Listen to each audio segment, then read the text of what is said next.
we didn't know this kind of data was available. We didn't know that this kind of project was going on. Like, there was kind of like, why didn't I tell them about this project? They would have like sponsored. So I just student, I did this out of boredom. Like, I just wanted to contribute to something. I just want to do something out of my spare time because as a student, one way or another, you always have a time, like free time. So I just want to like be idle. So surprisingly, the project came out successful, but then there was one big issue. The city I'm currently based doing my school, it has no base data in OSM. So my team, myself and my team of just 10, we're trying to map the entire community, which is actually a big gap because we've gotten the geographical location of this point of the waste, but it has not been physically, it has not been visualizable. Okay, it's not yet visualizable because we're planning to make a roadmap to where you can get the dump sites. And part of the project, we're also trying to do stuff like quick response to waste. That's part of it. We're planning to do, a lot of projects though, but for now, this our project is something spectacular because whether you like it or not, our environment is dying. And this death is as a result of our trash we're leaving everywhere. Because if you look at most of the undeveloped aspect of the world, like some part in Nigeria, just move to close place like in Accra City is urbanized. Like there's a lot of industrialization going on in Accra City. But where I stay in Medina, I'm very close to the gutter. When you stand there waiting for bus, you start perceiving some debt because in the gutter there's a lot of waste underneath. So people are not aware of this waste, and it's actually affecting our environment. So our project is actually trying to make visualization of where these wastes are and how to go about it. But I've talked to some other people. They said something about data journalism, like try to publicize this data, let people know what this waste you're dumping here is actually affecting, how it's affecting you, and some other stuff. So that's basically what we'll be working on. Thank you very much for that presentation. Dr. Usman, a lot of interesting things in Mali with your e-health work as well as open data initiative in Mali. If you could take 3 to 5 minutes to tell us what you are up to now. Thank you very much. I'm Dr. Usman Lee from Mali. I'm working with Ministry of Health in the National E-Health Agency. For me, my colleague talk about all. I would like to talk about challenge. Challenge about human organization. We have no problem with tools. Tool is okay. We have no problem with infrastructure. Infrastructure calm, no problem. But the big challenge is change management. I would like to take change management with Malian Ebola outbreak crisis. When we have a first case of Ebola in Mali, the way the government says take is to occur information. Don't give information to the public. Why? Today it is not possible to hide information. And in the community, some people send on Facebook, on social media, we have the first case of Ebola in Mali. And the problem in the government is to change the mean, because some people know now. And I am in the emergency management team against Ebola. And I say, it's very important to give official information about the crisis day to day. Don't wait. If you wait, you have a big problem and a big issue. And this is the reason I'm very interested to open data. Because I take individually to put on the website of the Ministry of Health the weekly information report about Ebola. But when I put the first time, my ministry and all director in the top level management is not agree. When he see it's on the website, he talk with me to move. And I say, it's not a good thing to move this information. And when Malian public see official information on the website of the Ministry of Health, she believe in the action of the Ministry of Health. And it changed action in the country. When you go today on the website of Malian Ministry of Health, www.sante.gov.ml, you can see actually weekly report on all disease in the surveillance in Mali. It's coming from Ebola crisis.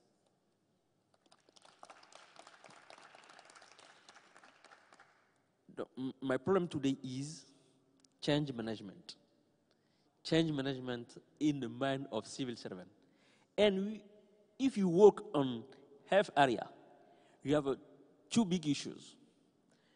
You have data privacy issues because you work on the data of individual data of people. And you have security issues to share information on people. And I'm there to respond to your question if you have. But the big challenge is change management. Thank you. What a fantastic note to end. Thanks a lot, Dr. Ousmane. So I think we need to open it up for just a few minutes because other people will be coming in.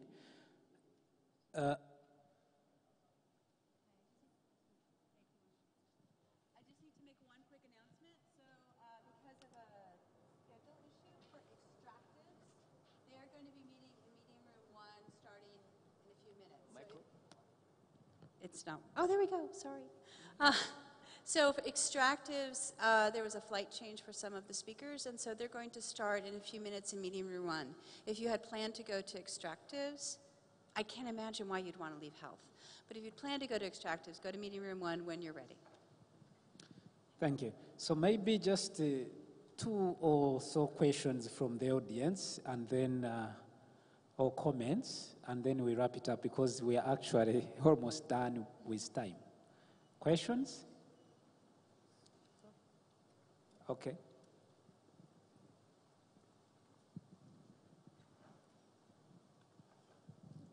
Thank you very much for the good presentation from the panelists. My first question goes to the lady from Facebook. When you were talking about Zika virus on Facebook, on social media, the Zika virus was only targeted at South America, Brazil, Argentina. It wasn't really targeted to Africa because we are seeing in open data sharing. Zika virus would have been more centered all over the world. I don't know why Facebook should only target South America because I know that's where it's coming from. My second question goes to the guy from Senegal, the Malian guy. From your presentation, you never talk about collaboration with the media. I want to know the level of collaboration between media houses in West Africa on your data sharing. And the other question goes to my madam from Sierra Leone. I couldn't get the figure right of the death rate of Ebola cases in Nigeria, if you can really tell us on that issue. Great, I can start to address the Zika virus case. So that you were correct, that case was solely in Brazil. So we partnered with the UNICEF office in Brazil, and we targeted to Brazilians, not Africans. But right now, we are working on a project that's not completely public yet in Nigeria that's focused on meningitis, because that is something of concern, especially because the meningitis season, I think a month ago, that just ended. We're trying to figure out how to educate people so that when the next meningitis season comes, they'll kind of have a sense of what to do and how to take care of their loved ones that might be affected. Dr. Diko, HDX and the media, do you collaborate? I mean, it's a great question. I didn't talk much about it during my presentation, but during the crisis and in general, we have a kind of good relationship with media, but international media, like the Guardians, the Times. Sometimes they go on the platform to look for data, to tell stories about humanitarian crisis. But I think we would love to connect with journalists and data journalists in West Africa. And the first step for us, I mean, and thanks for this conference, I met Sylvain Lapoix. He's not here, I mean, he left yesterday. And just in one day, I think we discussed and decided to set up a kind of small training. The pilot will be in Dakar next month with 8 or 10 journalists from West Africa.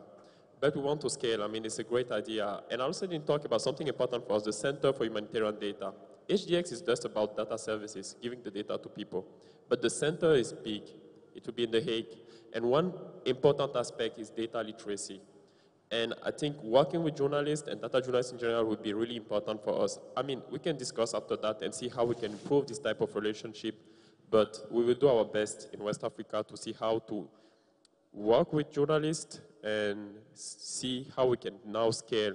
We start in Senegal, but we love to do it in Ghana too. So let's discuss, but it's really important for us, I mean, so that people can get information. We are talking every time about open data and how to reach out to people. I mean, journalism and data journalism, I mean, is really one important aspect key for that. Over. Thank you very much, Doctor. I hope one of those journalists will be from Sierra Leone.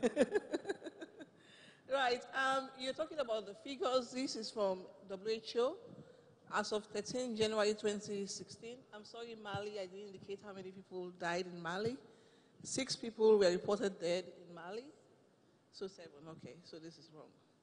1 in the US, 4,809 in Liberia, 3,955 in Sierra Leone.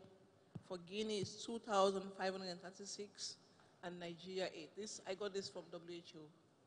Thank you. Thank you very much. We could take one more or 2, and Professor, please. Yes. I think generally, it's just a comment about how important open data is, especially for disease surveillance data.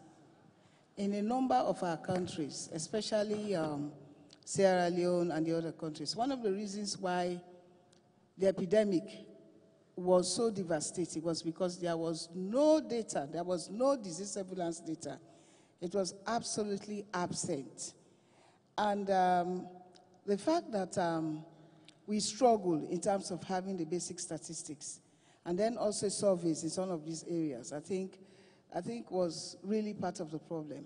So the point I'm trying to make is that we should put a little bit more attention on how open data can be very useful for disease surveillance data. I think that link is, for me, very, very important. So that, looking at our ministries of health, I know some ministries of health in West Africa are very weak on data. Because even when you take Sierra Leone, during the Ebola, we are able to set up a kind of hub where you had the Ebola Response Center. They had computers, they trained people in gathering data, in generating data, and they had people in the field. They gave them mobile phones. They were using text messages, they were using WhatsApp to send a daily update. So that was really very, very important. So in essence, I'm saying, I think this kind of practice is something which is very useful. So we need to do more. How we get disease surveillance data into open data and how we can move our governments towards this direction. Fantastic. We are time bound, but let me give the last word to the lady behind Professor, and then we wrap it up. Thank you, Facilitator. It's a quick question, probably to most of the panelists, around how do you replicate these good examples or these good practices so that other countries are not reinventing the wheel when they have to deal with their own health crises. So are there any mechanisms for cross-collaboration or for that countries can tap into if they have similar health issues? Thank you. Let me give that to Dr. Usman. That fantastic lesson you learned from Ebola, and now you are doing surveillance for all diseases. How can such a thing be done elsewhere? Are you sharing lessons with neighboring countries or elsewhere? No? Yes, we have shared our experience with another country in West Africa. But I know that your problem, for me, the problem is NGO, UN organization, and all partner is coming to help us or even to help them. This is the big question. When Ebola crisis in Mali, one NGO came to make a website for the Ministry of Affairs against Ebola. And it's coming, I see, I talk with him. We have a website, and we are putting all information about Ebola on this website. Why do you need to make another website about Ebola?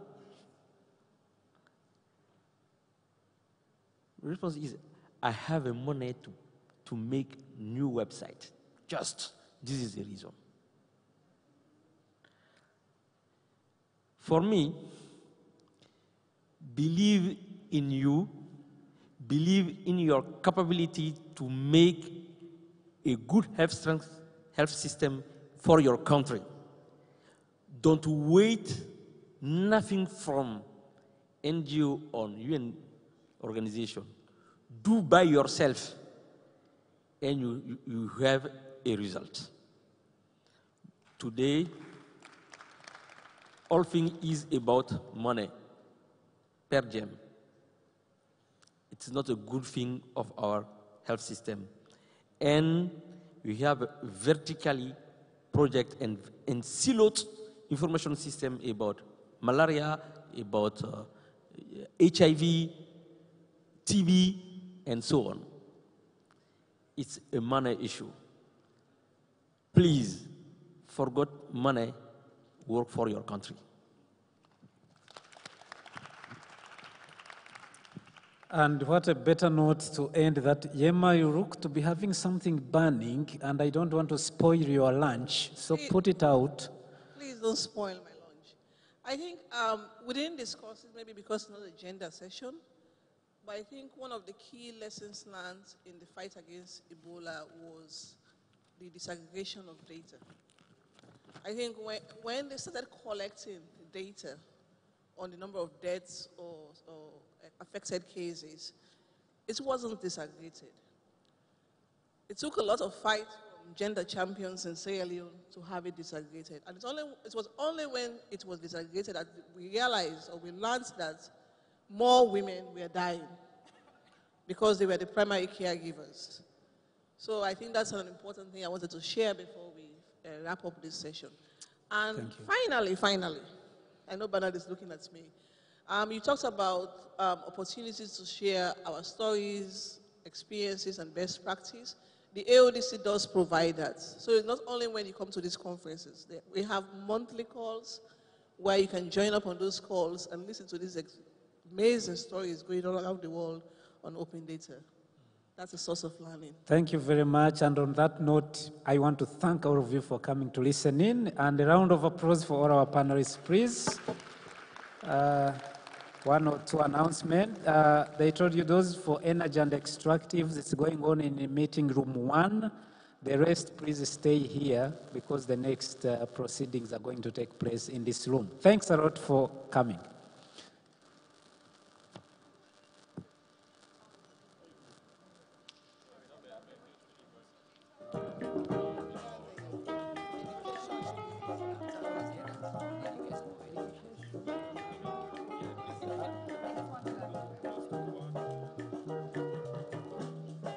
Okay, so education session is here right now. Yes, so please, if you are interested in it. All right, just to remind you that energy and extractive session has already started. It's going on in meeting room 1 on this ground floor. The rest of you, as Bernard said, thank you very much. Please stay here, and we will have our next workshop leads introduce their workshop. And then I'm very excited to see all the people seated here. We're hoping to get meeting room 3 for this session, but as it stands now, we would have to continue in the main hall. The education session is about global education, the importance of institutional collaboration. How do higher institutions connect to each other using open data as a fulcrum, and then sharing that information for a worthy global education, where they will have first-class education and then third-class education, but rather we have a unique education that is global and attests to the fact that we would be sharing some good information on how we can use open data to connect our educational institutions globally. Speaking on the panel, I have Aidan Eyakuze from Tanzania, Memuna Tuprat from University of Sierra Leone, James Eshan from UCC, and then also Mr. Mogiri from Kenya. We would largely be looking at the use of open data in connecting our educations globally, particularly for those of us in Africa. How are we connecting our institutions to the benefits of development on the continent? Thank you. Thank you so much. So if you want to hear all listening about happening in education, please stay in the main hall. Next speaker is Jerome Amedo. We're going to talk about economic growth. You want to take the stage? Or you want to stand here? No, it's okay. My name is not Jerome, but I will be moderating the session for economic growth. The purpose of the meeting is to give you an overview on how open data can actually be in support of a systems thinking approach for economic growth.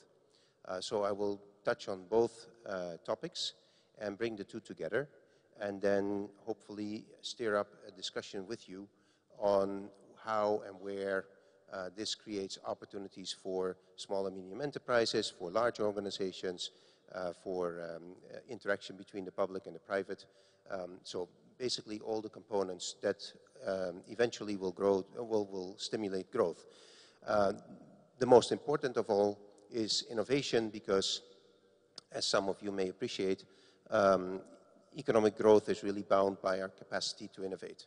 That's where you grow an economy. So those are the topics that I will be introducing to you. So for those of you who are interested in that, please join me in committee room 1, which is up the stairs here to the main hall, and then you make a left, and it's the first room on your right-hand side. Thank you very much. So if you want to have another bout of tea break, please go to committee room 1. Okay. Last but not least, the most favorite topic for me, gender, and we have Nancy Salem to talk about it. Hi everyone, so I'm Nancy Salim, and this session particularly is trying to build an open data gender agenda for the region. I think we started off very strong this week. We had a lot of discussion of the challenges, opportunities, and priorities of thinking of gender. I think gender has come up in almost every session this week, and that's because gender is really not a sector. It's something everyone should be thinking about, and more than thinking about. So we invite you to the open discussion we'll have with the many amazing men and women who are here to discuss what are our next steps. We want to leave the session with 4 concrete action items to really capture the vibrant community of people here who are working on the ground in gender, and those who want to be more involved and think more about gender in their own initiatives. So it's an open discussion. Everyone is welcome to join. And we're going to try to really narrow down on these 4 concrete actions that we'll be, as a network, taking towards an open data gender agenda in the region. Thank you very much, Nancy. So for gender, it's community room 2, and then for economic growth, it's community room 1, and education is the main hall. So see you at lunch, 1:30. Thank you.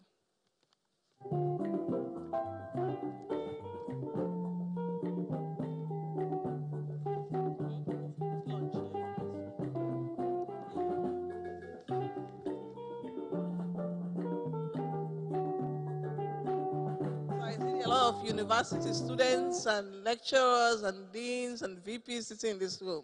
It's going to be an interesting meeting.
Okay, welcome our beautiful audience.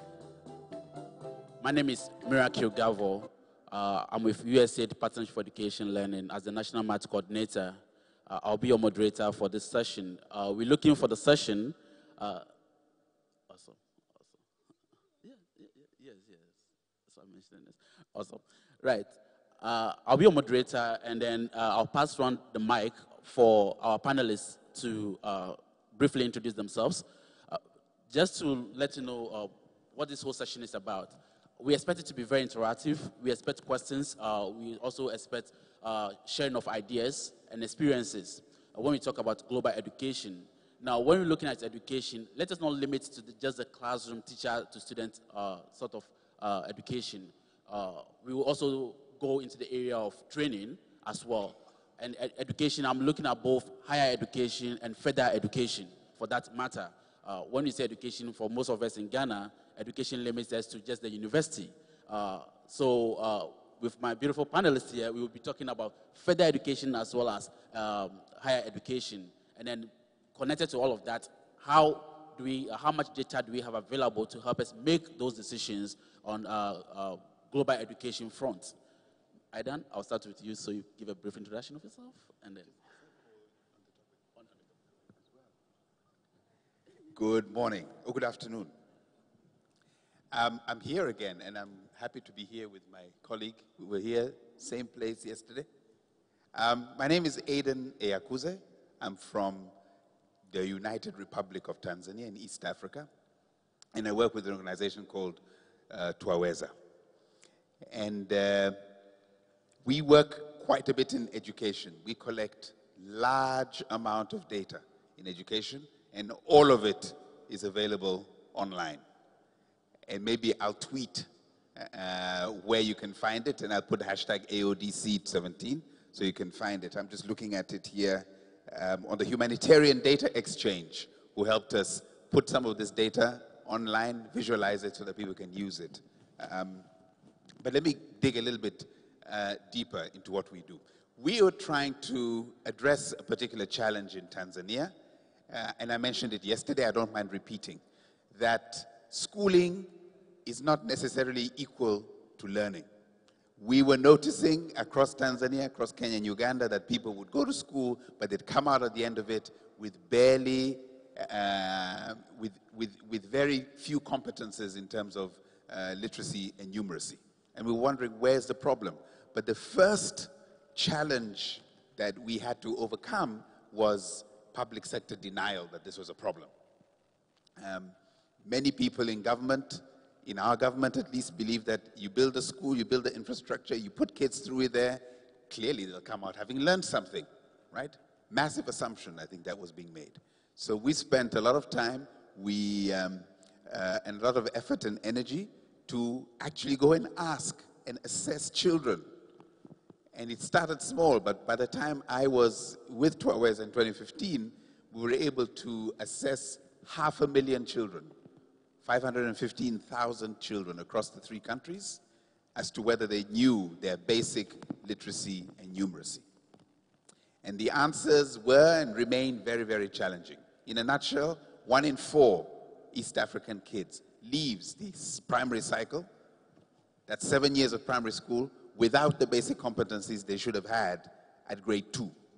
So essentially, they waste 7 years of their life. And this is the most important 7 years of their life. That's 1 in 4. And the others are barely competent at that minimal level.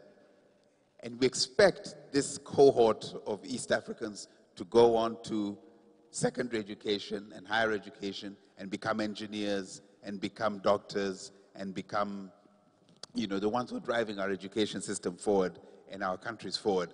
And it's a massive, massive challenge.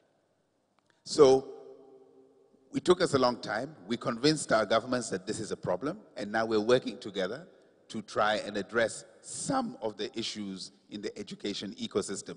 You know much better than I do. It is extremely complex. You know, learning takes place as a result of very, very, very many factors, of which only one is school. There's environment, there's your parents, there's nutrition, there's all sorts of things that go into whether children learn and learn enough to thrive and survive in a 21st century knowledge-driven economy. Very many things. We're trying to address 3. The curriculum, is it too heavy for children? Second is, are teachers motivated? And third is, what's the management like of schools that delivers or hinders learning from happening at the school level? Let me just conclude with the other thing that you mentioned, collaborations using the data that we have. Twaweza believes big time in collaboration. So we have collaborated with some of the best and brightest from around the world to look at education. I'll give you 2 examples. One is, we have just completed a 4-year, $4 million research, a randomized controlled trial into whether teachers can be motivated to teach and to deliver learning outcomes if all you do is promise them a bonus at the end of the school year. So essentially the model is this. I go to a teacher, I promise you, if your kid passes my assessment at the end of the year, I'll pay you a bonus of roughly $2 per child who passes. $2 per kid. That's quite a bit. But we were testing whether that promise would change teachers' behavior and have them really deliver learning. And we found, after doing 2 rounds of 2 years each, that it does lead to a 20% improvement in learning outcomes. Just making that promise alone and doing nothing else. We're not training them on pedagogy. We're not doing anything else. We're just saying, we promise you, your kids pass, we shall pay you a bonus. And we paid a bonus to some 768 teachers in our experimental area in Tanzania. Who are we doing this work with? We're doing this work with the University of Southern California in San Diego. We're doing this work with the University of Virginia. We're doing this work with the Georgetown University. So They provide data. We are using that data to now, when I go back to Tanzania in a week's time, go and persuade the government of Tanzania to do something heretical. And that is to pay on the basis of performance, to pay their teachers on the basis of performance. Now, this flies against all sorts of things in Tanzania, that people get promoted because of seniority, they get paid because of, length of time that they've served in there, but performance doesn't really show up. But since we've shown that a bonus can elicit this kind of response, we're going to try and convince the government to do the same. We have a good record of convincing government on other things. We can talk about that a bit later. So that's one specific example. The other one is a very large research project that we're working on with, again, Georgetown University, Oxford University. It's a Center for Global Development, ourselves as Twaweza, and the University of Dar es Salaam, called the Research on Improving Systems in Education. And again, we're trying to understand the entire ecosystem now in Tanzania. And countries like Ethiopia and Pakistan and others are doing similar exercises to ours in Tanzania. And that is what in the system leads or hinders the actual development of learning. What in the system pushes teachers to perform or not? What is it in the system that pushes managers? What is in the system that incentivizes performance or otherwise? So we're understanding this entire system. There's a lot of data being generated and being used. And the one area which I'm personally very happy with the government of Tanzania about is our open data portal, where they have put all of the data for 16,000 plus primary schools and 4,000 plus secondary schools. This is enrollment, number of teachers, pupil-teacher ratio, even the results over a period of 3 years. It's all open data now. And we are accessing that data to be able to understand which are the schools that are doing well, which ones are not doing well, and trying to understand what is it that's driving performance in these schools. So these two big research initiatives in education are very exciting. They make massive uses of data. Some of it is publicly available and online. Others we're generating, and as soon as we generate it, we also try to put it online in ways that are useful. So let me stop there. Thank you. All right. Good morning. Good afternoon. Okay. So, good afternoon to all of you. And then this is the most important, one of the most important sessions, because the more educated citizens you have, the more you have increased democracy, the more you have better health, the more you have better planning, the more you have better secured environment. So education is very important. Now, I think what we need to be talking about is the transformation of education. There is a complete transformation of education from the traditional way we've been used to doing things into more modernized and more ICT-oriented processes. Now, with the advent of open data, and then when we consider the importance of data to delivering education outcomes, it cannot be overemphasized. Now, let us look at the administration of education, our ministries of education, the extent to which, because of the lack of data, that is impacting on teachers, impacting on school supplies, impacting on increased and very excellent education. So, looking at the administration of education, open data speaks very, very loudly to transforming global education. Now, when we take teaching, learning, and research, open data is at the heart of teaching, learning, and research. Why today in many universities are lagging behind? They lack up-to-date, timely information that can be shared from various platforms. Even though we have access to technology, we have access to Facebook, we have access to the internet. But you need to belong to the platform of global researchers, especially bridging the divide between the rich and the poor, the inequality in terms of education. But how can we get ourselves to be part of this if open data does not become an investment to change education? Now, let's go back to teaching and learning transformation. E-learning, online teaching, distance education, e-books, e-textbooks, e-journals. I mean, it speaks volumes for education. I am saying this because we are moving towards individualized education into global education. And this is where the open data and the ecosystem plays a very, very important role.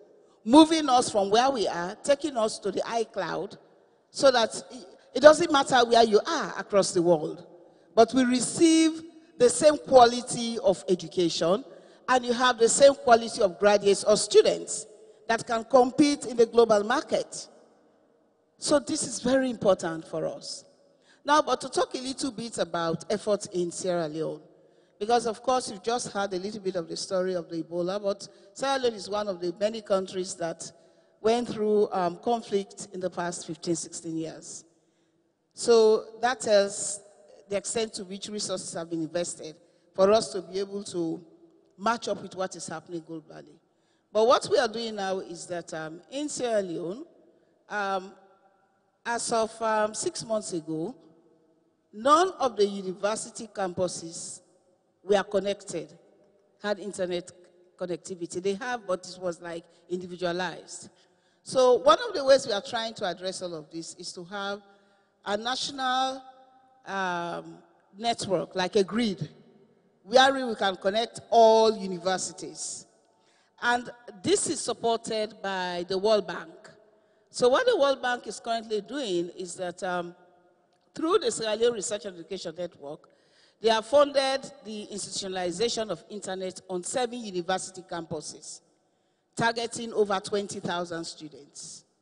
So presently, a number of the campuses have been connected. So what we are trying to do now is to see how we can move that connectivity into ensuring that it supports teaching, learning, research, and administration. So very soon, we should be able to get students who can register online. We should be able to have platforms which professors can use to teach in classes.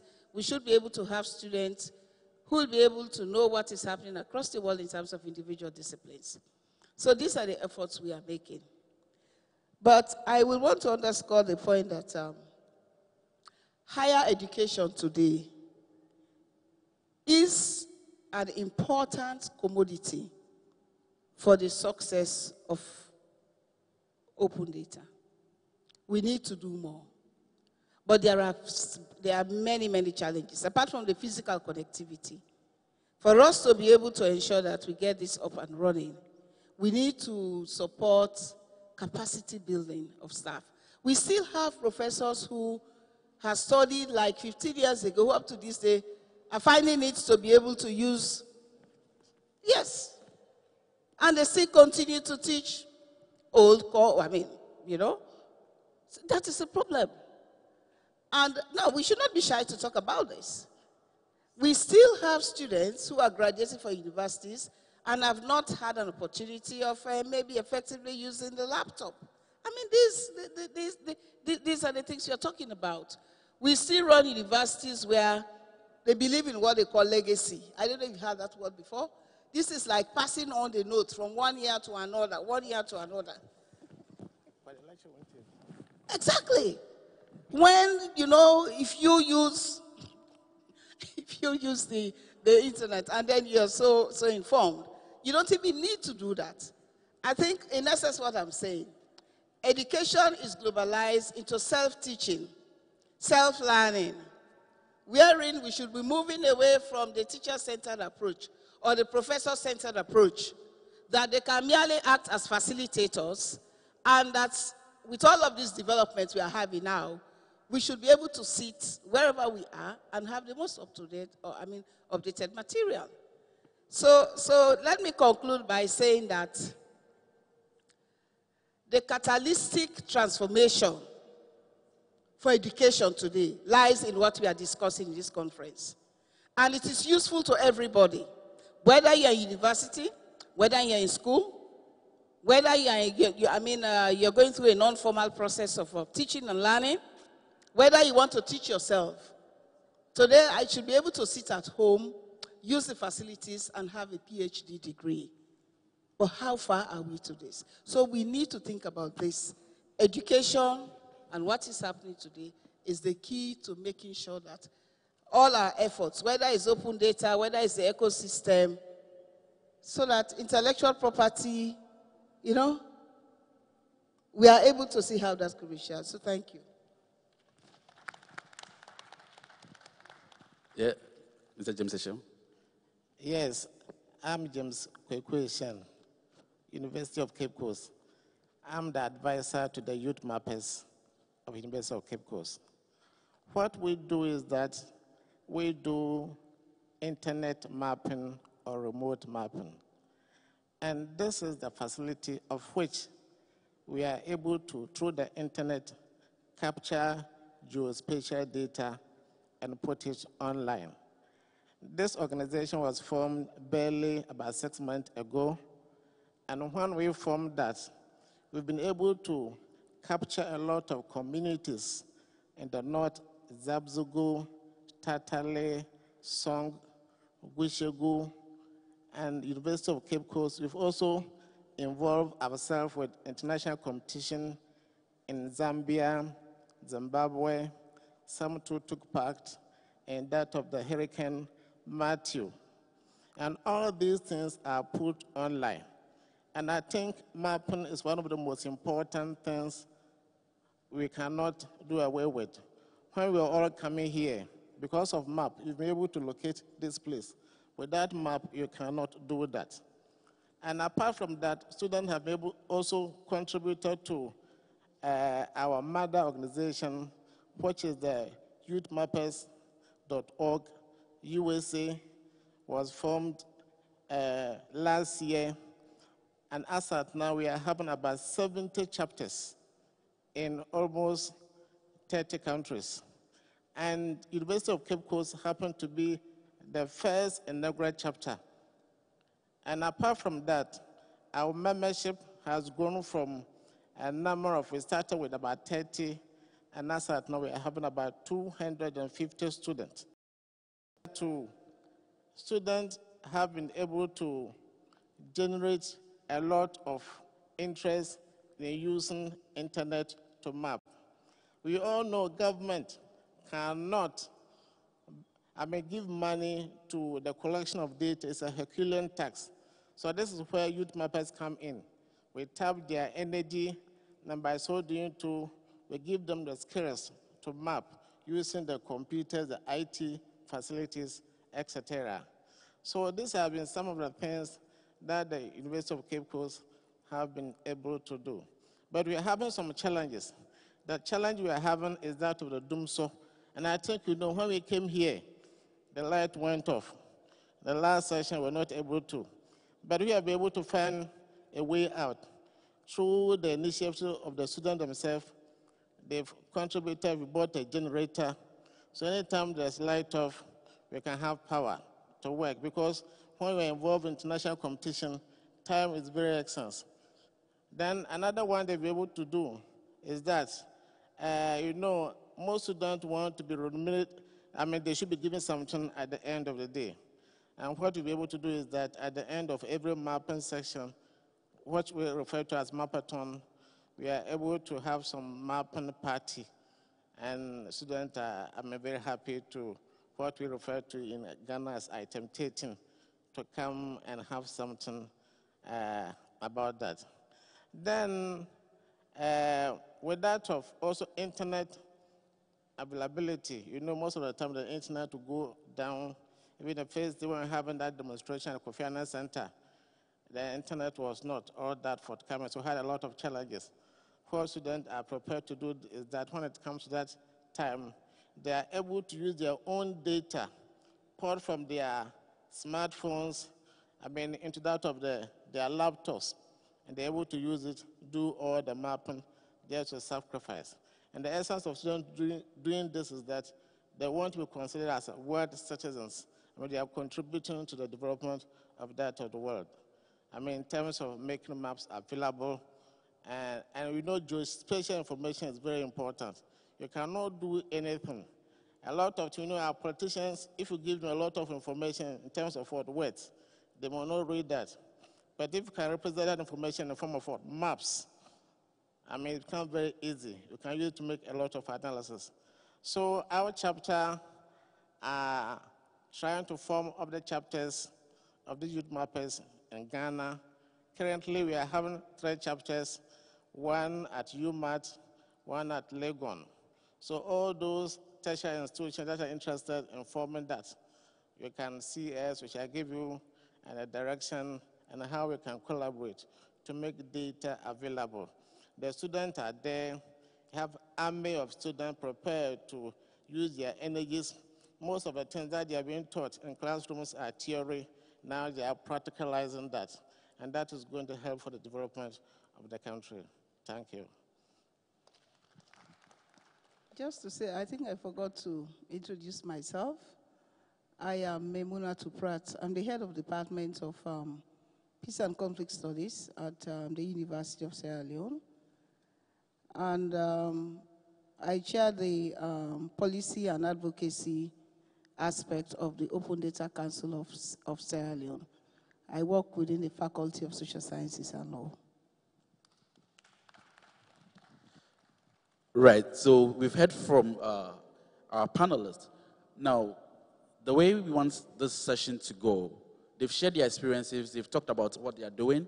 We also want to hear from the audience, what are we doing in our various institutions? I've already interacted with a couple of people, and I know we are all coming from higher education background, we have interest in education, we are all players within the industry.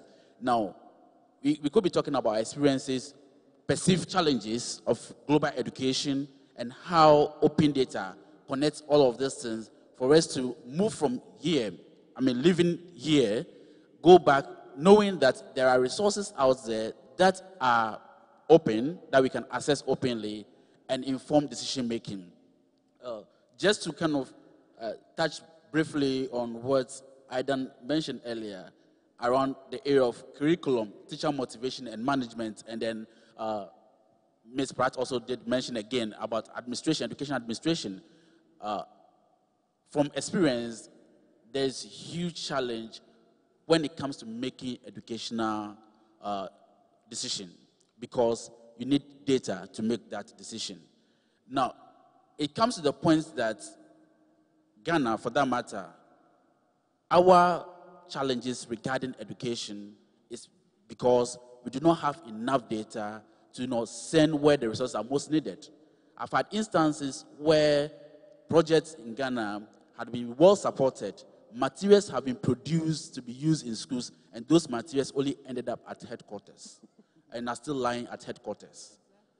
Just because they don't know where to send those materials to based on the data available to them. You look at the data, you call the districts that you are getting the data from, they give you a conflicting data. Now, it's also to the point that, so probably coming back to James' issue, youth mappers, where the people providing this data sit in the office, send something, and when you send an independent person to go and collect the data, it's a different story. Okay, these are some of the things I want us to think about as we go on. So do you have a microphone? Okay, awesome. So we want to hear from our audiences. Yeah, so there's some hands up there. Our audiences, cases, experiences. No, you happen to be the first, but it seems like just came back to back, so yeah. Yeah, this is awesome. I'm Dr. Ba from Morgan State University. We're proud to be one of the supporters of official supporters of this conference. Also impressed by the caliber of the panelists, learning a lot. Thanks for the retweet, Aidan and co. I think we have Morgan Open data, and this is precisely for this. We're looking at ways of using open platform, open sources to collaborate with, for, by practitioners, advocates, supporters, you name it, on advancing education in Africa. We have a long track record on that. But more to the point, what it is that there are lots of differences, issues, infrastructural, policy, content, and so on and so forth. But over the years, I mean, the growth of open data and the speed and the productivity, okay, and the impact is just exponential, immeasurable to some extent. Now, things are converging. Yes, they're hectic and chaotic in areas here and there, but I think one of the good things is that now it's about identifying the partners and trying to look at how do we then come together to identify those gaps, okay? Aiden, for example, shared with us that millions of data items, data points together. And so the issue here is about access to people out there. Is could they add value? Could they optimize? How could they do derivative analysis and so on and so forth? Say for student faculty collaboration. The issues, same I think along the lines of Memuna Tupa that talked about Sierra Leone, so come from one end of the continent, East Coast, all the way to the other end, same thing. And so one of the issues, of course, until most recently in Sierra Leone, we didn't have that opportunity because we didn't have fiber optics. Now we have it, and then now has led to that pattern. But one of the challenges, for example, that Memuna was saying, Professor Pratt, was that, okay, now we have this network, what's the content? Now you have over somebody like Aiden, they have the content, what's the use? You know, I'm sorry? Yes, yeah, so, and for us, I think one of the advantages that we have at Morgan State, we don't have this problem, so to speak. But so that's why one of the things is how could we use Morgan Data, for example, for resource sharing? We call it resource sharing. It's not the issue about, if you want people to be self-empowered, you don't talk about giving them, okay? After all, the key word here is sustainable. You talk about collaborating in mutually beneficial way to engender and enhance the common objective. So I think we're here for business, and in all the right implications of that word, okay? And we look forward at Morgan Open Data. Please follow us on that, and we could take it from there, okay? MORGANDATA. Sure. So just to recap that again, there's a hand up. For those of us who are tech savvy and are tweeting and everything, yes, the hashtag is AODC 2017 or hashtag OADC 17, and then send your tweets. Let's follow. Morgan Data is Morgan MORGAN OPEN, open, okay, yeah, data, and then yeah, data too. So it's just Morgan Open Data. Yes, next person. Okay, Ghana is bounded by, we have our neighboring countries, Burkina Faso, Togo, Benin, as francophones. So I think a month or two ago, our president was touring these countries, and he said, okay, he's going to strengthen the study of French, so that at least we can communicate with our neighboring countries. I used to stay in Tanzania some 2 years ago, and I found two sets of people. Tanzania, their main language is Swahili, and English is secondary. People who haven't gone to university, you see them not able to communicate well in English. But people who have gone to university or from secondary school to university, they are very good in English. So I'm trying to see how they are doing this, because if you don't speak English from basic to secondary school, and just from secondary school to university, you're able to speak proficiently in English, how can we also learn from this? What's the data available that we can also learn in terms of speaking French? Because in Ghana, we study French as a subject from basic school to maybe secondary school. So how can we learn from the Swahili or from the Tanzanian experience so that we can also speak French as they also speak English? Thank you. There was, yeah.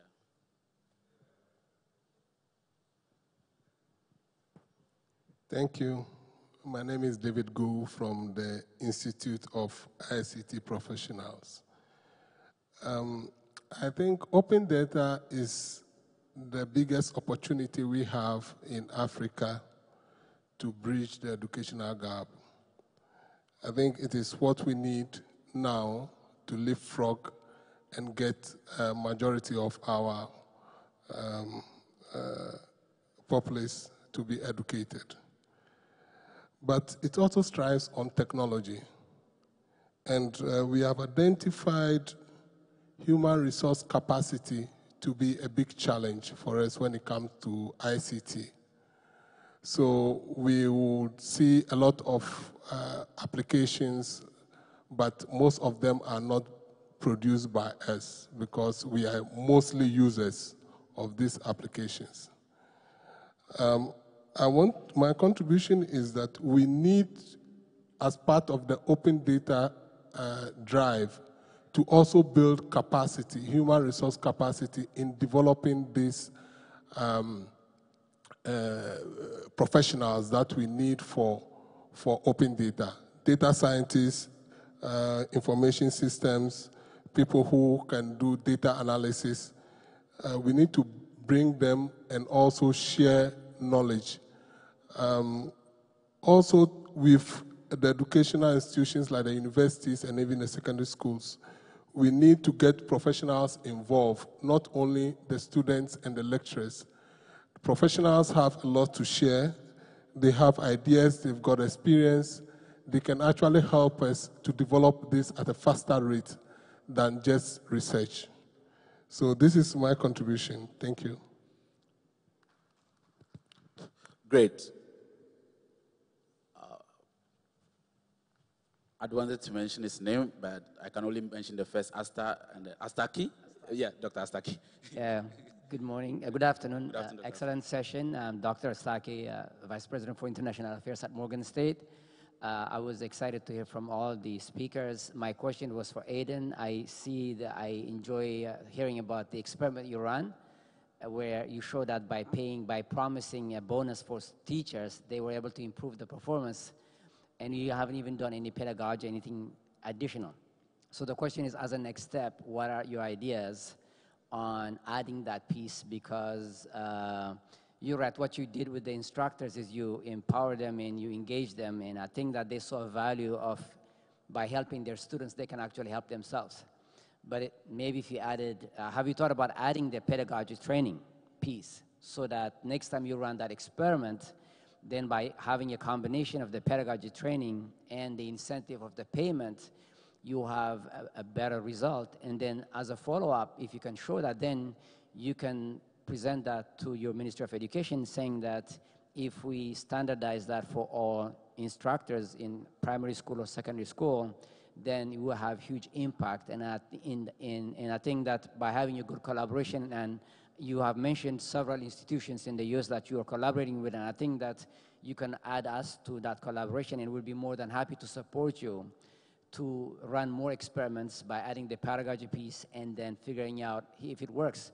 I'm originally from Ethiopia. We have the exact same problem across different school districts, and I think if we can share some data from Tanzania and how they improved their education system, and I'm sure that the folks in Ethiopia or anywhere in Africa will be willing to adopt it. And because the other question in the previous session is, we have so many amazing ideas in different countries. How do we share that so that other institutions and other people in other countries who have the exact same problem can duplicate and replicate that?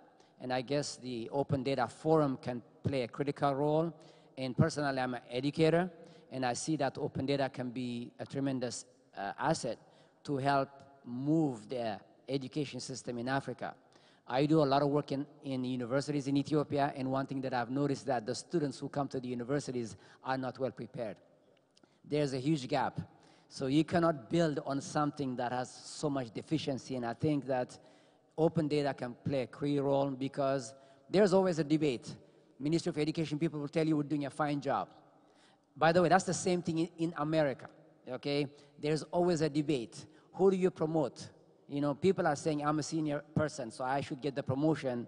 And there was a debate, should we promote people who have good teaching capabilities, or we just promote them because they've been teaching for 10 years, although they've been the worst teacher for the last 10, 15 years. So this debate is ongoing, is not new to Africa, but I think that we can show in Africa that we, on our own, can take those challenges, work on them, come up with solutions, and then we can share that among the different countries in Africa. So I commend all of you for all the work you're doing, and I think that we Africans should come up with our own solutions and then show that, yes, we can provide services to our students in our society. Thank you for this opportunity. Yeah, thank you, audience. I'll come back to the panelists, maybe to either comment or share based on the responses we are getting from the audience. If you have something new that you will probably want to talk about. If not, maybe the things they've shared with us, I have a couple of questions. I'll pose those questions and then invite responses from both audience and panels as well. Panelists, anything to share, or we just go on with it? Okay. Maybe not an answer, but I need to throw a challenge out there. How many university students in this session here? Okay. If you can don't be shy, you know, hands up, hands up. There's a lot more of you than putting your hands up. How hard is it to get data? Those of you who think it's really hard, put your hands up. Do you know we have like free data? It's open, it's available. There's a lot of data out there that you can look for when the generator is working and when there's power. Online. So how many of you actually go online to look for data?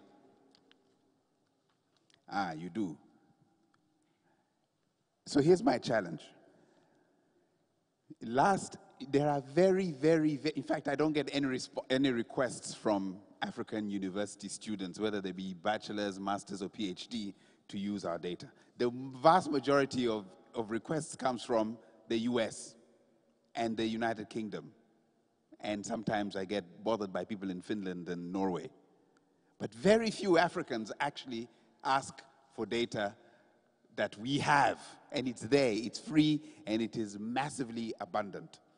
Last year, and this year again, last year we had four students from Georgetown University sit in Georgetown and analyze the data that we have and find out, for example, that the proximity of a head teacher to school has nothing to do with their attendance in school.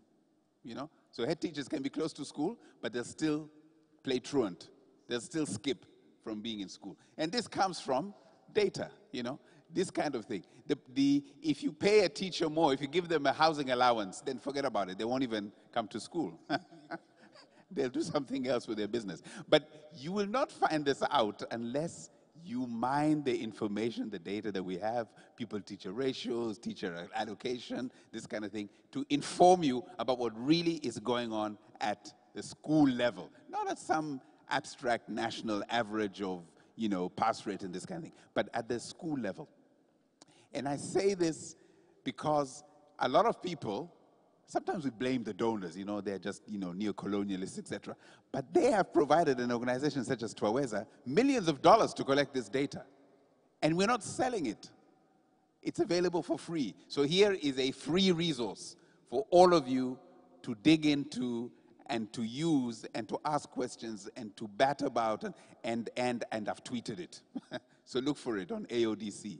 Look for it, go for the link, look at the visualizations, download it, use it, Stata, whatever your statistics programs are, and play around with it and see what you find out. And maybe some things will emerge out of that can either say Ghana is doing much better, or maybe there are some lessons to be learned from a place like Tanzania.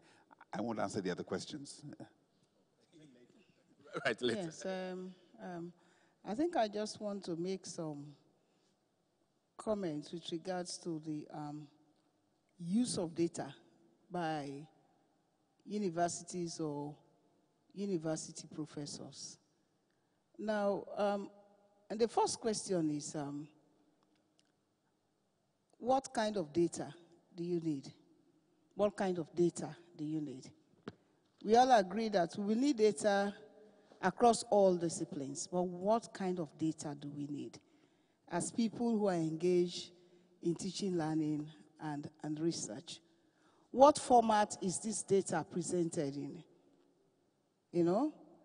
And then we also need to look at how do we use them, whether it's presentation, whether it's for assignments, whether it's for dissertations, whether it's for thesis, whether it's for teaching, whether it's for learning. So the point I'm making is that linking the needs of education, the information needs of education, and then linking that to the use of the data.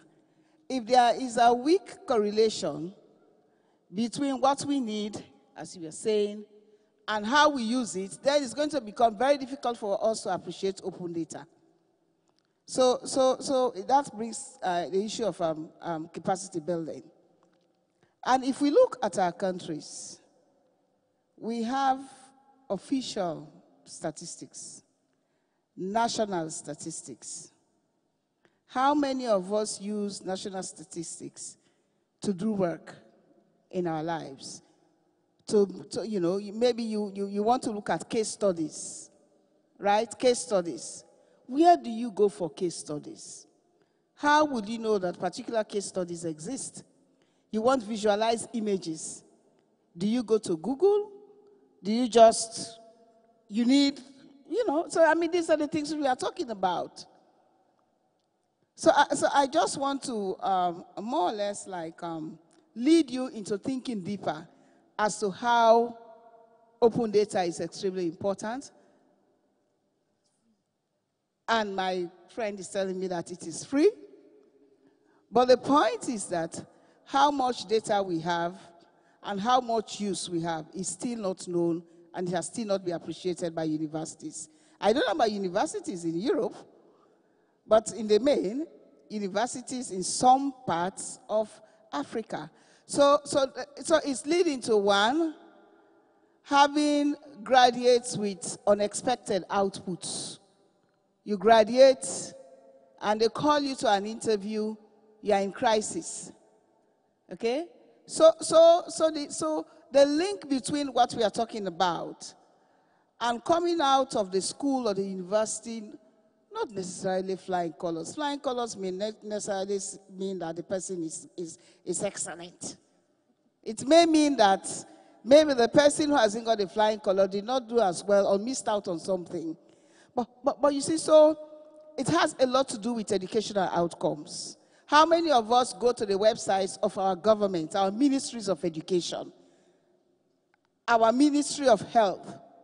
How much is there? How many of us visit the World Health Organization about what it is saying about Ghana, about Sierra Leone? How do we link that to what we are doing? So my point is that, as far as education is concerned, we have huge issues in relation to needs and then also in relation to the how. And that is where the problem is. We will talk about the logistics, we talk about all the different paraphernalia around it, having a connectivity, but we need to link the issue of needs. We are talking about innovation. How can universities be part of this innovation revolution? When our students does not even understand, we have to find the right type of information for them to be part of innovation. And university students and universities should be the lead hub for innovation in Africa. But is that happening? And why is it not happening should be the question we should be asking. I think I will add a little bit to that. We are talking about open data. But the question is, how many of us are aware that the data are there free? Because there is a saying that lack of knowledge, my people perish, according to a great book. It did not say lack of knowledge or because of Satan you perish. We are all perishing because of what? Lack of what? Knowledge. So it means that we have to go to those sites and try to access those information. And to buttress my point, it is also said that you shall know the truth, and the truth shall set you free. It is knowing, is the act of knowing that will set you free. Majority of us are not aware that we have a lot of data that are there free of charge, just access them on the internet. So I'm appealing to my colleagues, students, that we have to go to the net and access those information. those organizations that are mandated to give those data available. If they are not there, you have to go to their office and also get those data. And one who was talking about that of the French, Ghana being bordered by a French-speaking country, the most important thing we need to do is that how many of the countries or how many of the schools in Ghana are teaching French? So this brings in mapping and then the district. For example, even in Accra, I don't think you may have the data of schools that are teaching French and those various districts. So we cannot do away with mapping. All these things must be spatially represented, and that is what the politician needs. And that is what everybody would like to see, that if they are represented, they will see that this and that is happening at this point, and we can make use of that.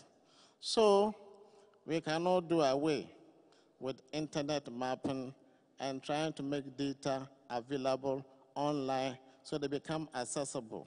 We are talking of open data, but the question is, to make it open, somebody needs to collect it first.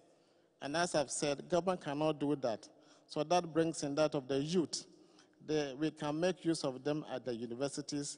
They can go and collect all those data, and we can make it available online for our own use and development. Thank you. Thank you, James.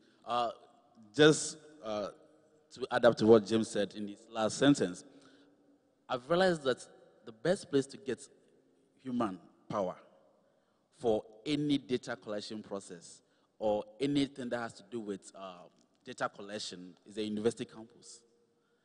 I work in an area where I have to recruit a lot of people to collect data.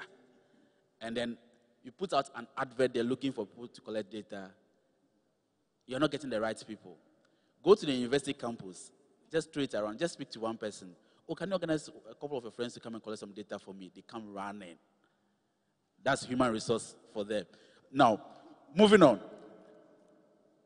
While the conversation was going on, there are these things that came up: infrastructure, okay, content, and then usage. Then there was also resource sharing. Now, around those, we have the issue of curriculum, teacher motivation, management, education administration, and then capacity building. Where are the source of data if you're looking for infrastructure, okay, to collect open data or access open data? Anyone to show us pointers? I think I also, there are two things that I just need to mention. I think one of the things which we should engage in is,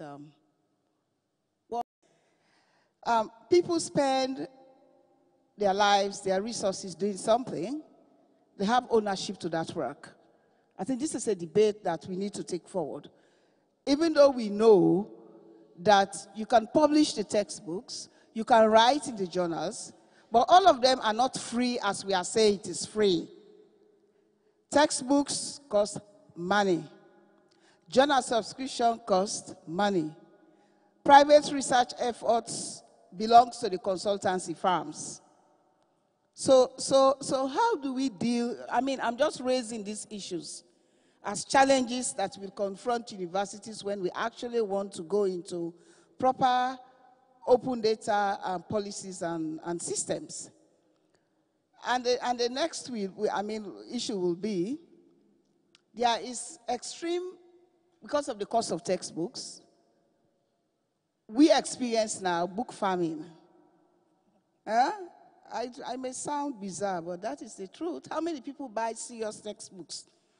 Be sincere. When they say the textbook costs $100, $150, 75 pounds. Even our library sometimes, they have to struggle to do it. And how do we get our library and information systems to be responsive to open data? So I am raising all of this because we are talking about open data and education, but it is not as open as we may think. There are a number of issues within this discourse which we are talking about. I would like to throw, based on what Ms. Pratt said, this question to Aidan and then Dr. Omaru specifically regarding the data policy at the university, and then from your end, that you're having all your data open. What are the policies around, generating that data and then sharing that data? How do you go about it? So after Aidan, I'll come back to you. Okay. You should know Twaweza is not a university. We're a civil society organization with the vision or the mission to really push forward the open government agenda in general. Open data is a part of opening up opening up government.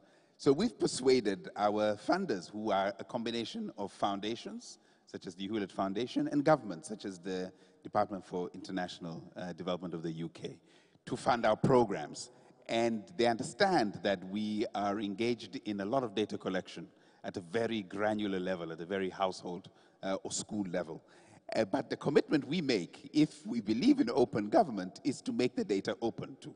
This has already been financed by their taxpayers or their philanthropy, but we're not going to make money out of it. And so we make sure we're working harder and harder at putting it online, but also visualizing it so that it isn't just the specialists who are able to take it and you do statistical work with it can use it. So putting it online so that other people can use it for their own purposes. So our policy as an organization is to put out as much information, both in its raw form and in its analyzed and packaged form, so that people can get the headlines or get the insight, but if they want to dig a little bit more, they know exactly where to go. So this is not just in education.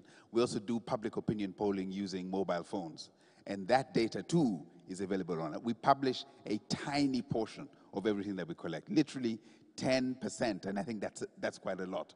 But 90% of it is not published. 90% of it is there for students and for other smart people to go and glean other insights and challenge the views that we are putting out there as well to continue that conversation. Please, can I get a mic for Dr. Omaru? Okay.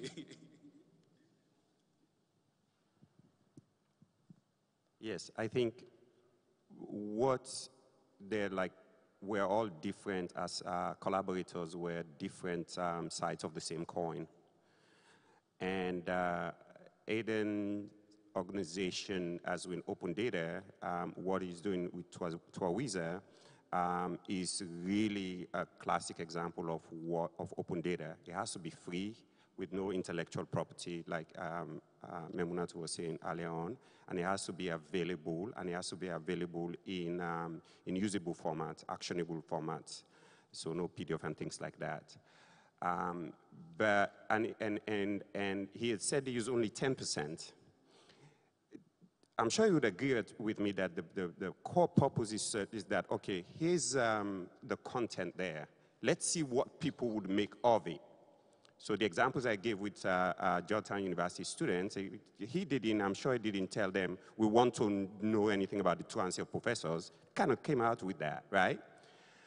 But I think much more to the point of sustainability, to link that to the point of sustainability, we have to spark the imagination to create a conducive ecosystem for innovation and entrepreneurship. So link back to what Memunatu was saying earlier on. And to do that, you want to be able for students, faculty, all other partners, to look at in what ways can I do good for others while doing well by and for myself. So, for example, if our mobile phones, they operate on open data, okay? In many components of these things operate on open data. One classic example of that is Uber, okay, that we all are familiar with, okay? Uber use geopositioning system, okay, that are from the US government primarily, now in European conglomerates, and they download all of those things for free. They don't charge or pay, but what Uber did was to say we could take this thing, and for Uber to work, we link drivers with passengers. And to link drivers and passengers, they have to be able to do that with smartphones. So I think ultimately what we're talking about is, imagine then if you have students there, the problem is not with innovation and entrepreneurship.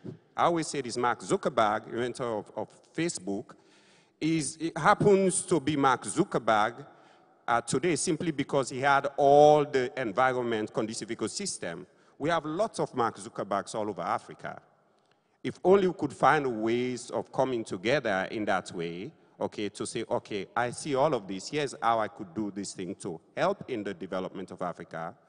And if I end up being a millionaire or billionaire out of that, all power to me. Because the more millionaires or billionaires that we have, the more we would have issues like somebody seeing value into using ADAN's data, Twawiza's data, and making money, millions of dollars out of it, or euros, or CDs, billions. And I'm sure Aiden and the others wouldn't have a problem with that. The donors and the sponsors didn't have a problem with that either. So it's this whole issue of linking them all of innovation and entrepreneurship, because innovation and entrepreneurship have to undergird sustainability, okay? Without them, before, during, and after, we would not have it, okay? Things would run out after donors, okay? Donor spending or donor funds. Okay. These are my 2 cents on that. Right, just a quick announcement. So our time has been extended to 1:40. We will bring our session to a close at 1:40. And then at 1:50, we have a group photograph in the main hall here. And then lunch is from 2 p.m. to 3 p.m. And then we are back to the main hall at 3 p.m.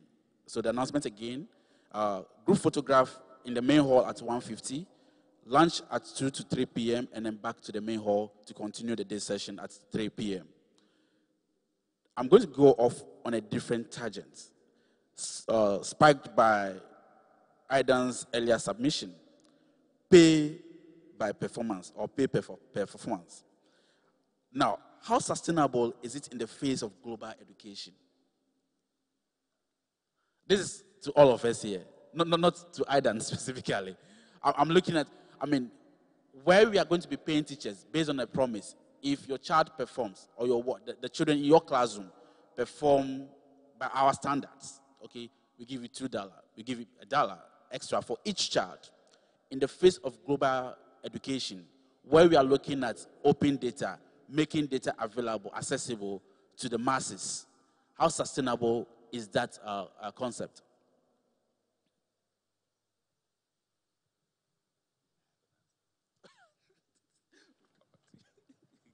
That's a good question. I don't think that's going to be very hard to sustain, because I don't know how much funds higher education ministries will have to pay the instructors based on performance. I know that higher education institutions, or not higher education, but any education institutions in Africa, or even in the US, don't pay teachers, whether they're in kindergarten, high school, or college, the appropriate amount to keep them engaged. So that's always a challenge. But going back to improving the performance of instructors by paying them, although that might work for some cases, it's going to be hard to go to a bigger scale, because then the cost becomes prohibitive. But in the US, we had a different problem where when they had No Child Left Behind, cities and school systems in the nation were being penalized, and they used to take money away from those schools if their students did not perform well on the standard tests that they were given. Because of that, it has really disrupted the way elementary and middle school schools are being taught in the US. And although the people who came up with that idea thought they were doing a good thing by assuming that they're going to give a standard test for everybody, what has happened is teachers, instead of teaching them everything, they only teach the things that they need for the test. And that really impacted negatively the learning. Aiden said that schooling has nothing to do with learning, and that's what happened. So these students were just being taught for the test over and over, and guess what? Even afterwards, some schools were so desperate, they were willing to cheat. So they were actually giving the test, the results and the answers from the test, to their students, so that the students can perform well. And then at the end of the day, their school can get the money. Unfortunately, one school in the Atlanta region, they got caught red-handed, and instructors, teachers, and school officials actually went to prison for cheating. So it is always a challenge, and I think that institutions, government institutions, have to respect the work that teachers do. And I don't think that is always the case, whether it's in Africa or in the US. And I think if that happens, then all teachers should be paid good amount for the work that they're doing educating our children. The concern is if a teacher is not doing a good job, how do you differentiate between a good teacher and a bad teacher? And the biggest fight we have, even in the USA, is teachers overall. The Teachers Association will always fight compensation based on performance. And that is a problem around the world. So I don't know how we're going to solve that. I know that in Africa, overall, from what I've seen, the pay for teachers is completely depressed. So the question is, what is an incentive for a person to become a teacher? They're not doing it for the money, for sure. So they must have the passion. But the question is, the passion will end when you have to pay your bills, to take care of your family, to take care of your children. And then when I go to Ethiopia, most university teachers actually have 3 jobs. They teach at the university, that's their part-time job, and then they have a second job, and they have a third job, and that's pretty much how they sustain their livelihood. So that's a major concern, until African Ministry of Education decide that education is important, and we're willing to spend enough money on making sure that teachers are well-trained, well-educated, and all well-compensated, then it will improve. If not, Aiden ran a test. That was a good test. I don't know how if Ministry of Education will take that approach, and they say, let's put, I don't know, 100 million or 20 million, and do that at a national scale. So it's always a challenge. It's a very tough challenge, and I don't know how we're going to solve that challenge. Right. You have a response? Can I add on to what he just said so that he can? Now, I think just following on what you've just said, it's good to hear about the program that Aiden runs in terms of pay by performance. But generally speaking, it may be applicable maybe to a small community or maybe a district, maybe. But in reality, it's very difficult for you to be able to defend that in education, pay by performance. In fact, I will take universities out of this because they have their own set systems, wherein either you publish, you perish, or you go through the ladder, or what have you.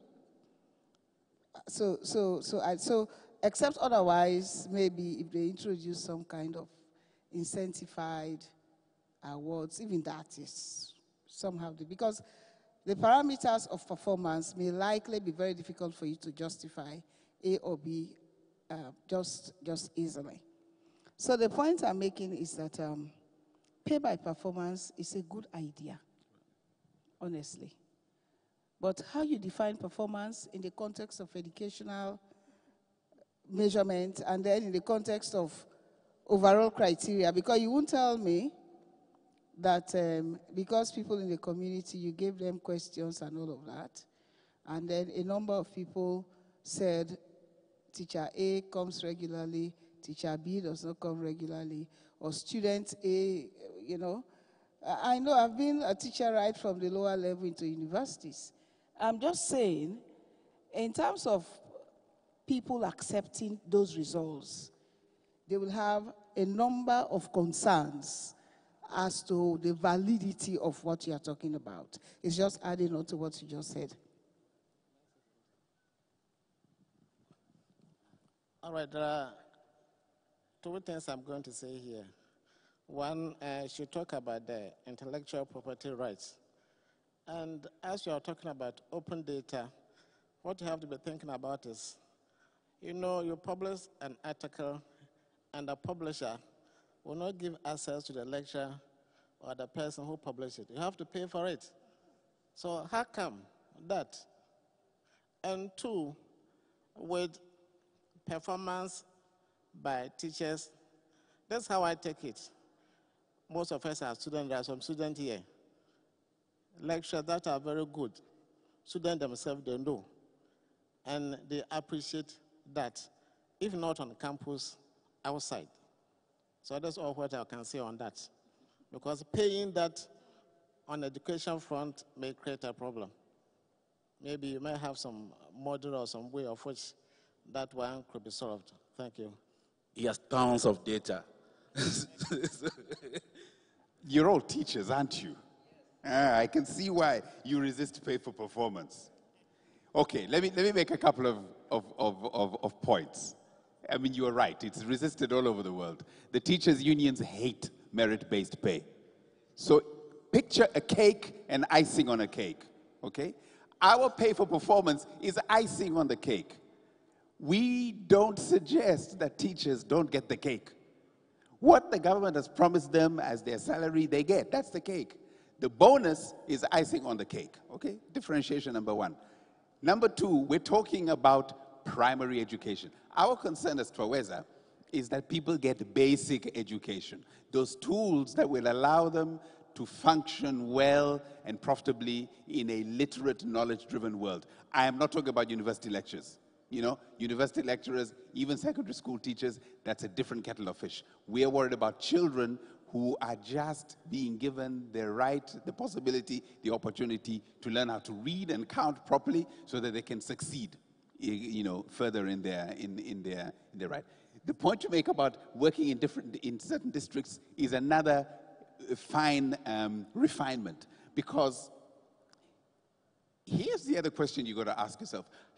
What is the cost to society of an illiterate generation? Has anybody computed the cost to society of an illiterate generation? It is absolutely enormous. It is, in fact, probably, as you said, the death of that society. So when you talk about it's not sustainable, it's not feasible, it's too expensive, we did some numbers. We went and collected data on teacher absenteeism. In Tanzania, a primary school student is supposed to get 5 hours and 15 minutes of instruction every day. 5 hours and 15 minutes by policy. We discovered that up to as much as 58% of the teachers were not teaching. They were absent. When we computed that, it amounted to 1 trillion Tanzanian shillings. Okay, that doesn't sound like very much to you, right? $400 million in annual payments to teachers who were not delivering on the goods. How many of you would pay for something for which you only got 37%? Huh? Would you accept that? And yet as taxpayers, we accept it. And then we excuse these teachers. Oh, life is difficult. Oh, you know, they get paid late. No. That notwithstanding, 1 trillion shillings is lost. Our program, we are proposing, would cost 138 billion shillings, right? 13% of the loss. 13%. And what are we trying to do? We're trying to incentivize teachers to show up in class, right? We're trying to incentivize them to go to those difficult areas where children don't get access to the best teachers. We're trying to recruit more people into the teaching profession. We're trying to incentivize. Why should it not work in the teaching profession as it does with lawyers and doctors and other areas? Why shouldn't the market mechanism work? This is trying to use some element of the market mechanism to incentivize teachers to go to the places where we need the most, to teach the kids who need the most, to teach them to the best of their ability, and to be rewarded for that particular effort that they put into it. Awesome. Great. Now I'm going to go to an area when we talk about open data. Please, can you get him a mic? Yeah. Thank you. I would like to add something little to what my father said concerning the paying teachers by performance. I think it's going to create a lot of problems. I'm putting it in this context: motivation and empowerment. Right. I would like to cite, I would like to use Ghana for an example. To get the open data right, we need to gather data about performance at the end of the academic year, to see the number of students who passed, taking the individual teachers into consideration. For instance, the English teacher should have a statistics of the number of students who passed in English. The same thing applies to the science teacher. Therefore, at the end of everything, you put it together, strike an average to take the best teacher out. Now, I would like to take the government schools into consideration. I think every year there is teachers' awards being organized in the country. Right. This will also motivate the teachers to put up their performances. Teaching is something that we should have passion for. If you don't have passion for it, you can't teach, or you can't perform. So with this paying teachers based on performance, it's quite difficult. In the private schools as well, teachers also get some special bonuses, which also motivates the others who were not performing very well. So paying teachers based on performance, I think it wouldn't help. We need to concentrate on this Best Teachers Awards for the government teachers, and then concentrate on something special, or something special as in package that we can give to the teachers in the private schools. Let me challenge. Sorry, allow me. I like the debate that this is generated. There are two issues here. Well, actually four. Are you objecting to the principle of merit-based pay, or the practice, or how hard it is? Which is the objection? The principle that people ought to get paid, not paid, rewarded, bonus pay. Remember the cake and the icing. I'm talking about the icing. You guys don't like the icing because it's too difficult to make? Is that what it is? Uh-huh.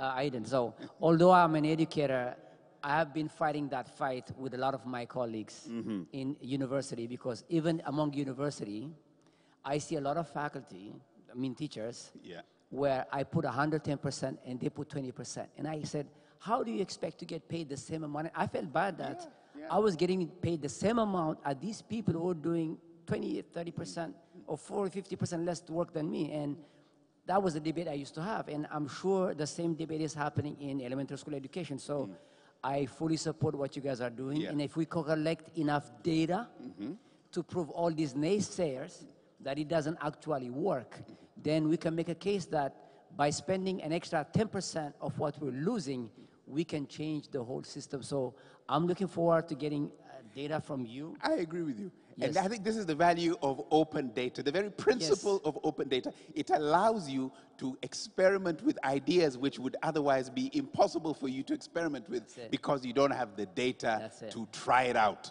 So we got the data, we generated the data, and we tried this out. It's not easy. The practice is not easy. You're asking me, what metric do you use to measure? There are two different types. Either you reward what I'm going to call the hurdle. Are your kids jumped over the hurdle? Have they met the minimum requirements? How many? And you pay that, right? That's the hurdle. The other one is how much improvement have they made from where they were before? So you need data to see the baseline. You need data at the end to see how much the improvement is, and you pay for a particular proportion of that improvement. All of this requires data. And we are collecting so that we can experiment with ideas and practices that would be difficult otherwise. My final point. Yes, teachers should love their profession. Yes, husbands should love their wives. Yes, we should not kill or lie or cheat or steal. Yes. But the reality really is rather different, right? And so, at least for teachers, if we're interested in that next generation of literate, numerate Africans who are going to take this continent to the next level, then let's try and reward and incentivize those to whom we give the responsibility of educating at the most basic level this next generation of Africans. That's what we're trying to do, and that's the argument we're making. Right. Thank you, Aidan. We already 2 minutes over our allowed time. The conversation is not ended. I mean, we see the panelists, we see the audiences. Please, let's continue this discussion, particularly around the use of e-resources, okay, and how we are making those resources open for global education at higher levels. Then again, we also have Aidan, who spoke largely on elementary education, for that matter. How are we also making that data available to harness the power of open data for global education at the basic school level as well? I know currently you're all looking at the area of standards and how are we making standard education available across the continent for all to access. Please let's just continue this discussion, and then just highlights of what's been discussed. We're looking at open data around the area of curriculum, teacher motivation, or incentivizing teachers, educational administration, and then we look at it at the backdrop of infrastructure, content, and usage of this, and how we are sharing these resources.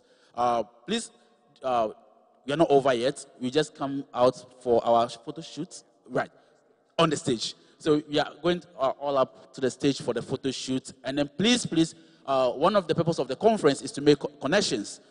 Please do make connections, and let's carry the discussion from here. I think Morgan has already shown the way. They are here for business. Connecting with others for collaboration, for resource sharing. Joanna has a lot of data. I need that data. So please let's connect with him and then see what data is available and how are we also getting that data to make decisions from Kenya, from Sierra Leone, from Ghana, from Togo, from Benin, wherever we are coming from. How does the data Joanna has at his, what's the name of the organization again? Twaweza. Okay, Twaweza has at their disposal. Yeah. How are we assessing that data and making good use of it for decision making? Thank you for being our obedient participants and then panelists. Thank you so much for coming.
Hello, everybody.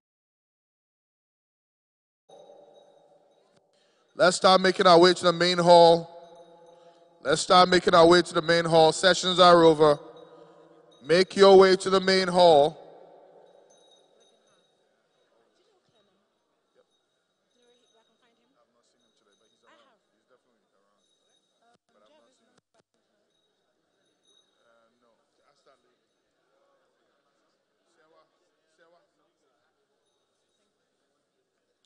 Let's all try and make our way to the main hall.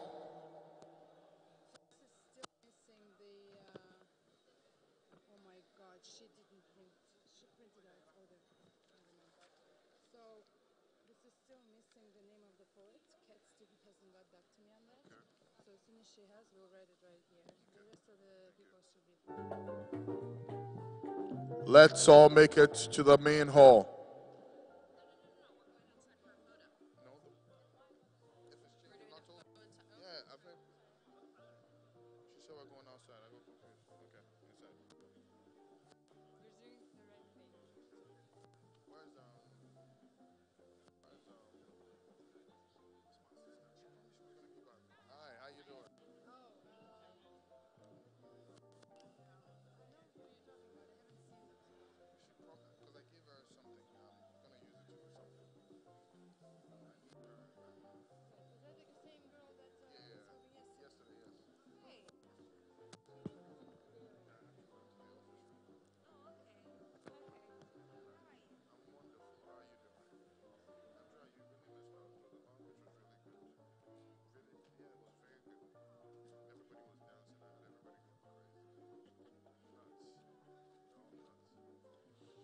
Let's all make it to the stage. We're going to do a group photograph.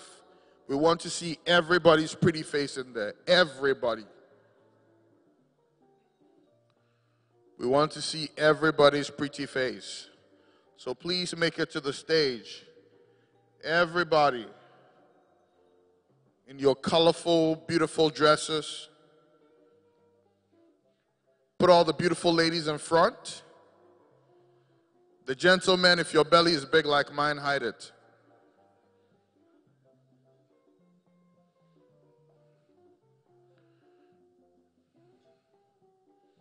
Yes, all the beautiful colored dresses in front. Want to see color. Where are the photographers? My brother, don't take any pictures till I'm inside there. Yesterday you took pictures and you left me out. I'm not very happy. Make it to the main hall, please. Hurry up, hurry up. This picture is going to be trending. If you are not in it,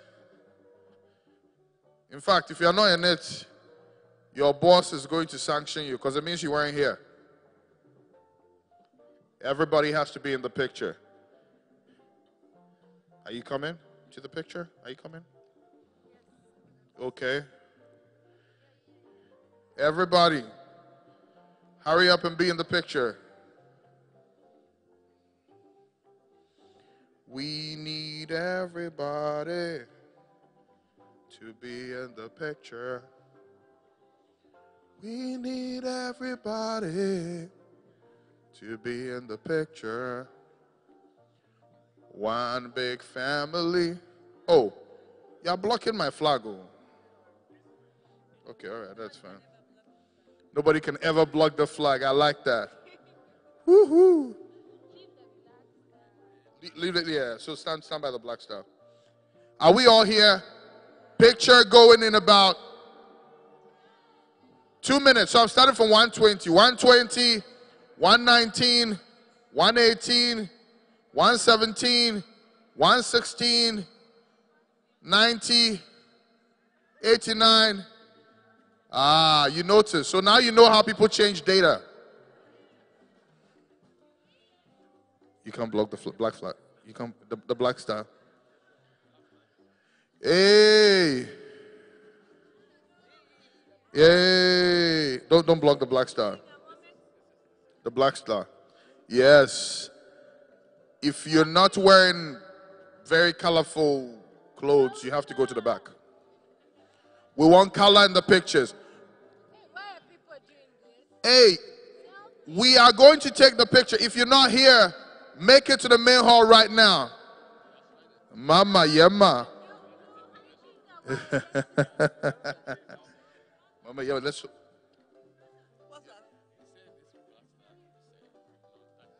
Cat, where are you? Cat. Cat, where are you?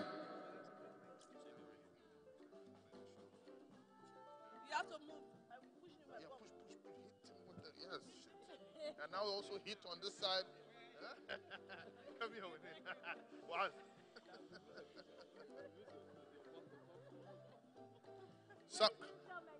Somebody say, oh, it's only in Africa you hear somebody say, shh, we're about to take a picture. Don't make noise in the picture. And then somebody put on her perfume to take the picture.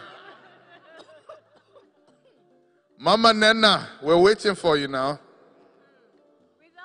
Only you alone, you are in our papers. Only you. Only you are in our papers. Huh? You're coming to stand next to. Yeah, wait. Okay, I'll move. Come in with me. There we go. Yes, the colors need to the black star. Cat, where are you? We're going to take this picture. Cat. Cat, come out of committee room. Room 2, we need you right now.